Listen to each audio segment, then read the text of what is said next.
Hi, I'm here with Carrie. How are you? I'm very good, thank you. Fantastic. Yeah. Well, it is an amazing garden. Talk us through it. What's the message that you're trying to convey? It's called What Does Not Burn, and it's about Ukrainian identity and resilience, and also, of course, about the war. Yeah. And so the central feature, very clearly, is the cottage behind us, which has burned down, and this was inspired by my co-designer Victoria Manolo's client's garden that just completely burned down. And she was showing me pictures when she was visiting, and we were looking at this, and we just had this idea for a garden, and at first we were conveying that, but it was very bleak. Yeah. So we're like, we can't be that bleak at a garden show because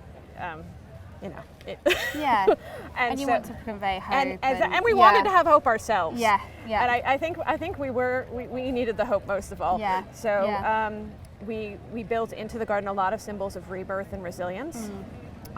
We have a trezub in the middle of the sculpture, which is a Ukrainian coat of arms. It's based on a falcon. Oh, cool. It feels a bit like a phoenix coming out of the Yeah, ashes. And the rushniks, which are very European, Ukrainian symbol. They're traditional embroidery, and the ones we chose is a tree of life, which is a symbol of rebirth as well, and so a lot of hope. Yeah. And we very clearly wanted to have grain or wheat in the garden. Yeah. And so I conferred with a friend of mine who's a grain expert, and I was like, okay, we have 2 months. How are we going to get grain to grow? Because we couldn't grow it like from scratch. And she said, go with barley. It's quick. It transplants. It was really fun. We didn't even actually mean this as a symbol of rebirth, but apparently barley, when you plant it, it's a little bit like stressed, and then it starts to come up. Oh, beautiful. Yeah. So beautiful. Yeah. And our contractor dug this out of his neighbor's farm. Oh, wow. Yeah. And, Quite the journey then. Yeah, it's really has Yeah. Have there been any other challenges to the build?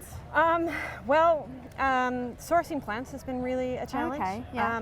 I'm from Holland. Yeah. And at first we hadn't realized that it would be a problem to import plants, right. because we only had 2 months when we started the entire garden.